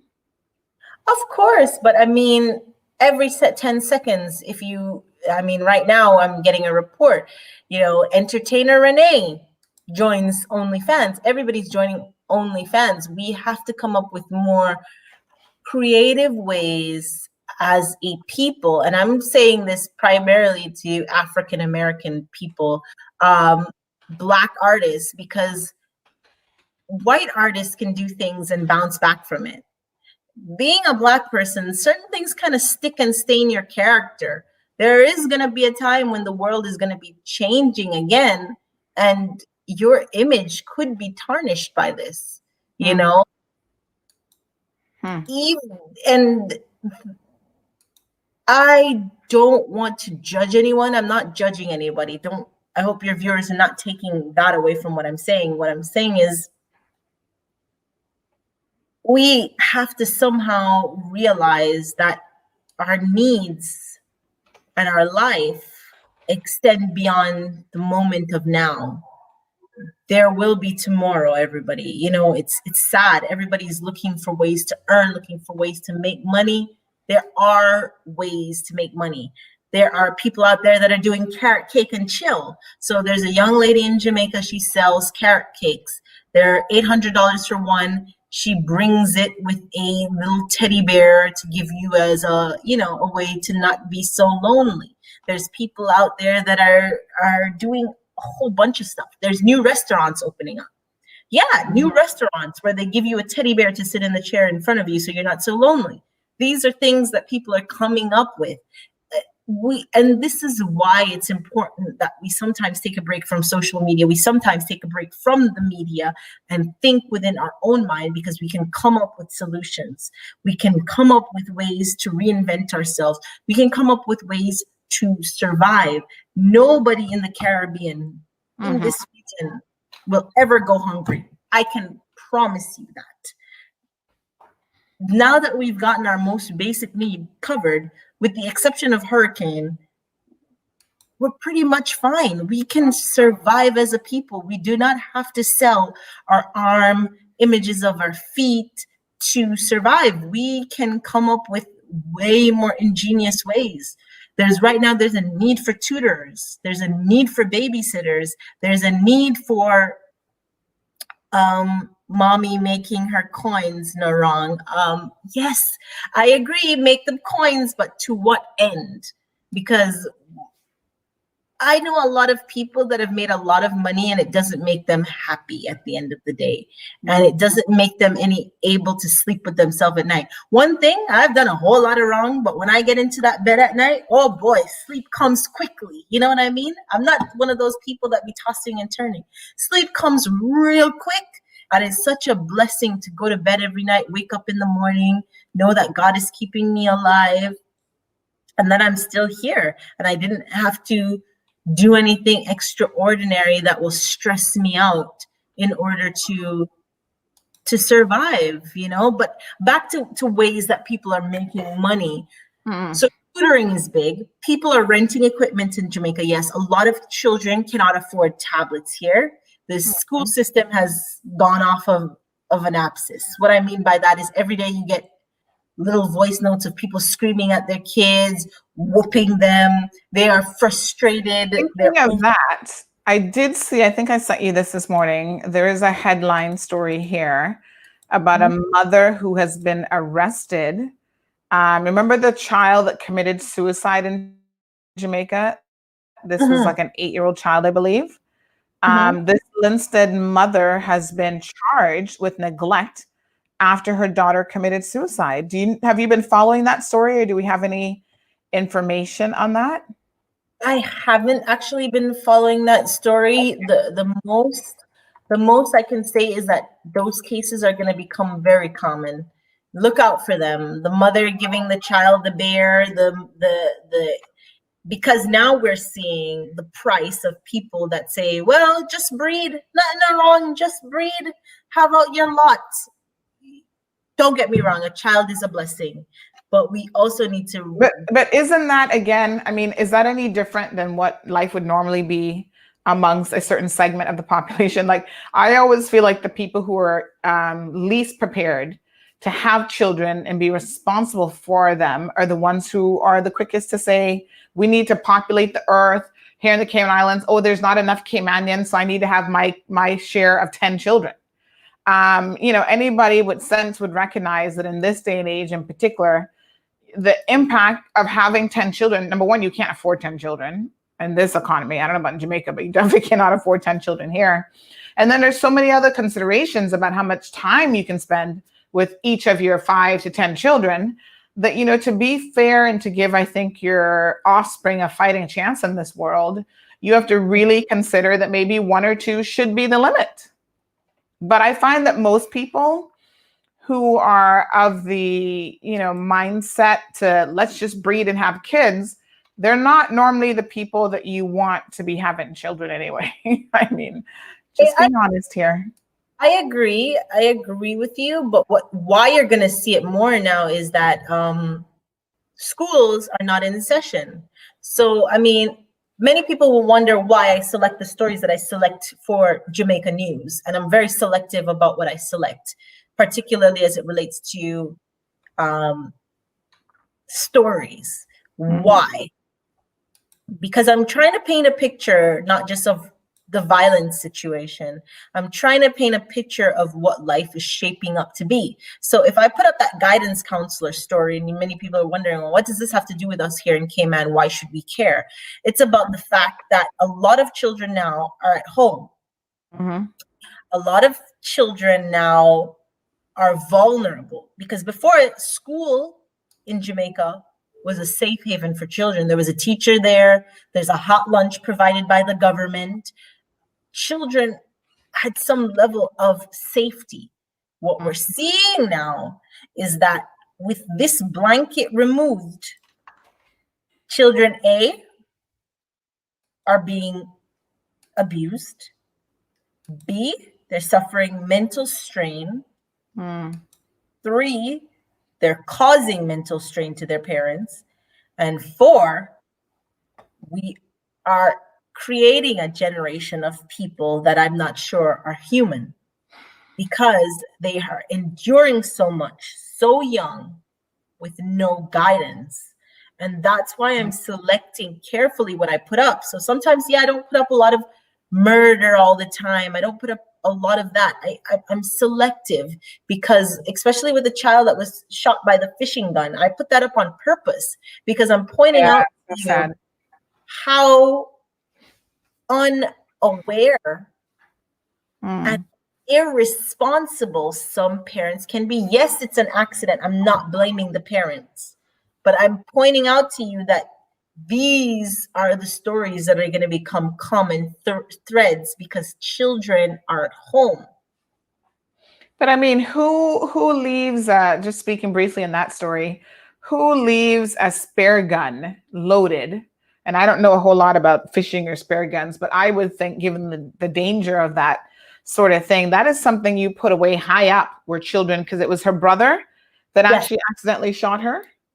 It was her brother. And the brother apparently the brother's autistic. So that creates who was watching the children is my question. Probably nobody, sadly. There we go. The guidance counselor that raped the child. Again, it goes back to the people that we're entrusting with our children. Who is talking to your child after the follow-up, finding out who is responsible?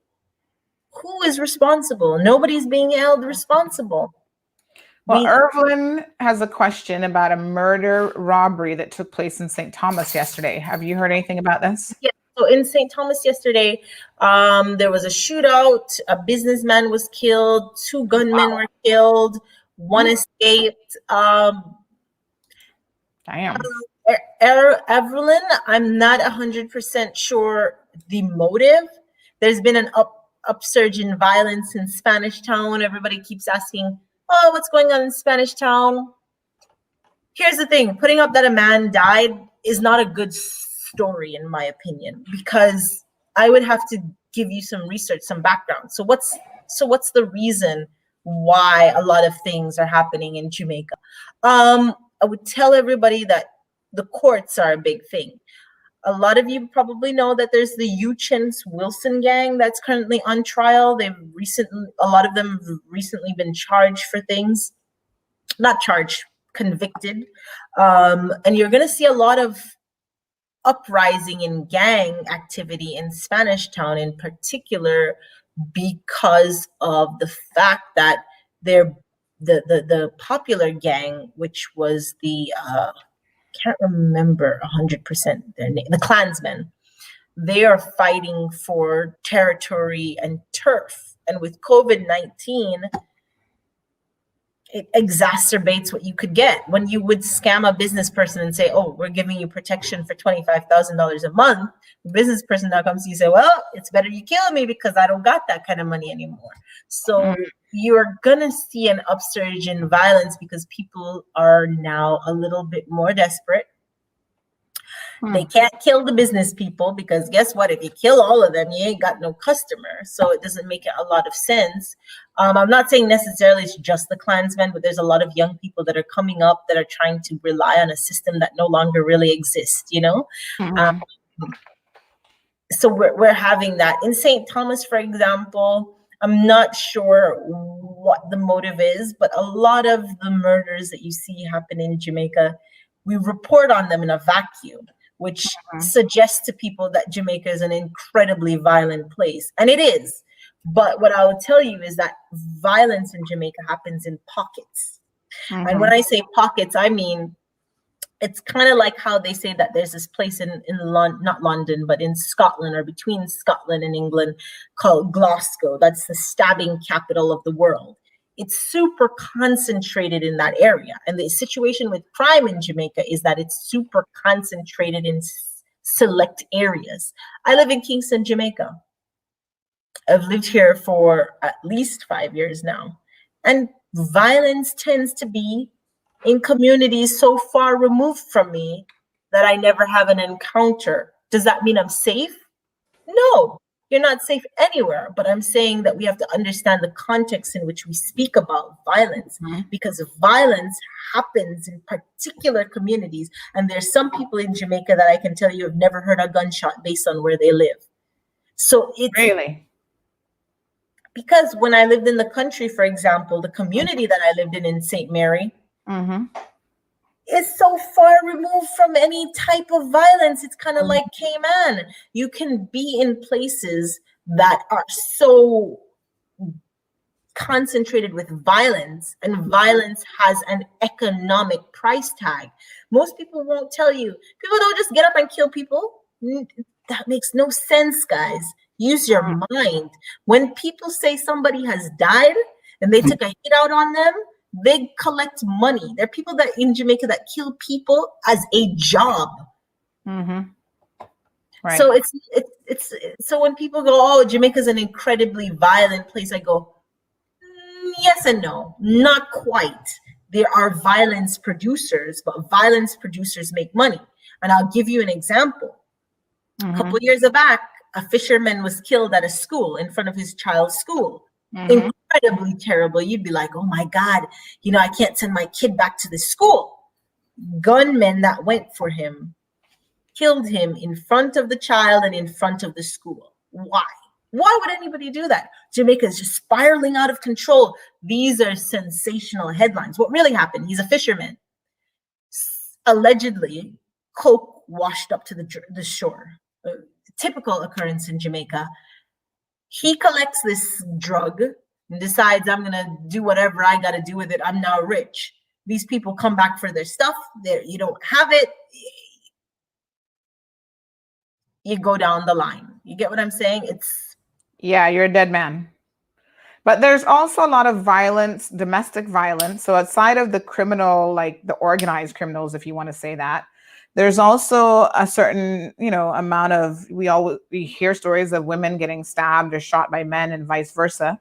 So there's also the violence in people's homes, children being assaulted and raped. And funny enough, Jamaica, not funny as in haha funny, but ironically enough, Jamaica has one of the highest instances of child sexual abuse and rape in the entire world. Yeah, because everybody's been raped. Everybody. And I would say that it's probably more concentrated in smaller countries in the Caribbean than even in Jamaica, because we have a history in the Caribbean of incestuous relationships. It comes from slavery. And we say a little sex and a nothing. Everybody. I know at least 5 people that have been sexually assaulted. Sometimes I wonder if that contributes to my own fear of, just sexual relations in general. Sometimes I wonder, was I molested? Was I overexposed? I'm not really sure. I don't dig deep enough in my mind to think about those things. But for sure, Sandra, especially if you probably in Cayman, that number could be higher, because anywhere that you have. Well, we know it's definitely underreported everywhere in the world, for sure. But even if we're just looking at the reports that we do know about, there's I forget. Jamaica is going to have that because of our socialization on sexual relations. And that's because we have monetized sex. And that's why it bothers me about people putting up their sexual organs online. Jamaica's, they say 1,500 people are murdered here, right? Somewhere around there. But have you ever taken a look at the amount of people that go missing in Jamaica and never come back? The majority of them are children. Where are they going? Wow. Where are they going? So what usually happens is, and I know because I've been in a situation when I was a young adult where you feel unloved at your home, and men on the street prey on you. They say, just pack up your things and come and live with me, because they'll get sexual pleasure from you. And a lot of these people, they pack up and they never go home. And that's how they end up with children. They end up living a life. I never went that route. But I'm just saying, those were things, especially when I was a young adult, that were always in the back of my thoughts. I could just pack up and go and live with so-and-so. I didn't know that they're getting sexual gratification out of me, because you're unaware. So a lot of young people, and I just explained to you the circumstances in which a lot of people are growing up. Sexual abuse to them is the price of their life. You're like, well, if I go home, I'm being beaten. I'm not being fed. you're weighing the better of two evils. So many people in Jamaica live with their sexual abusers. They're called their husbands. And I don't mean that they're not people that are happily married, guys. Not what I'm saying. I'm saying a lot of women, they met their husband when they were 16, 15.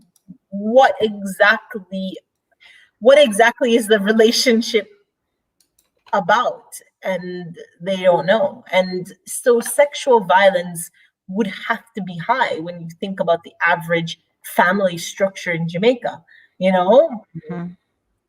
I know friends that were married at 16, 17. When I say married, I mean not legally. They just pack up and go and live with somebody. That person is 32. You have a baby. What happens? So Wow. yes, sexual assault has to be high. Domestic violence has to be high. Also, in all of this, not only is that high, but you also have a lot of violence, because what are we exposing these people to at an early age is that we have to fight for everything. We have to dehumanize ourselves for everything. So a lot of women in relationships, the husband becomes frustrated with them because they're selling themselves to the husband each time they have a sexual encounter. So I need shoes, I need hair, I need food, and it becomes transactional. So because Jamaica is such a transactional society is why you have such high instances of everything. Okay, my dear. Well, guess what? We're into overtime. Okay. Thank you so much, Danica, for joining us this morning. Tracy says when that happens, sometimes parents know, but they don't want to lose the money or the man or something of the sort. Or a gang don sends for your family, for you or your family dead, or if you leave the country or the community. So very, very complex issues of, sexuality and rape and abuse of people in different communities. Quite interesting. Thank you so much for your contributions this morning, Danica. We appreciate it as always. So Danica has committed herself to making Wednesdays her day to come on the show. So we are most definitely looking forward to that. So folks, next week, Wednesday, Danica will be here joining us and keeping us abreast and updated of what's happening in Jamaica, around the Caribbean. And there is, just as by way of an announcement, there is actually, PAHO is having, that's the Pan American Health Organization. They are having on Friday a webinar from 10 a.m. until 12 p.m. That's Washington time, so double check the time zone. But they are having an economic, it's a combination of PAHO with the Economic Commission for Latin America and the Caribbean, that's ECLAT. They're going to host a webinar called The Role of Health Taxes in Health Systems During and Post COVID-19 in the Caribbean. So they're hoping to, I know that we don't have any direct taxation here in the Cayman Islands, but we do have, concerns about even the cost of health insurance and other things. But this ties in nicely to what Danica was talking about at the beginning of her segment with us, is promoting the increase of excise tax, so in other words, usage tax on unhealthy products such as tobacco, alcohol, and sugar-sweetened beverages as a tool to prevent NCDs, and how the government can collect tax revenues and promote sustainable development. So this is a very interesting concept of collecting a usage tax on unhealthy products in the context of COVID-19, because as Danica rightfully has pointed out, there's definitely a correlation between your current health and what might be your outcome if you get infected with any disease, but in particular, COVID-19 does prey more on individuals with underlying health conditions. And we do know that a vast majority of the underlying health conditions are related to lifestyle choices. So here's something that's really interesting. Non-communicable diseases, that's what NCDs stand for, and their risk factors are the main cause of morbidity, mortality, and disability, and subject or constitute a complex health challenge across the region for sure. Especially during a time like COVID-19, approximately 76 So NCDs cause approximately 76.8% of all deaths. And of the total deaths from NCDs, 38.1% are premature, occurring in people under 70 years of age. And so they're going to take a look at the economic implications of maybe trying to, tax people into doing the right thing. They're talking about cardiovascular disease, chronic respiratory disease, cancers, diabetes, and mental health. And basically how all of those issues cumulatively have production losses of US $47 trillion during the last 2 decades from 2010 projected into 2030. So I'm going to put this up because I think this is good for those of you who are interested to make sure that you watch this. It's free. It's a free webinar. You can go online and you can watch it. And these are some real life things. PAHO is talking about it.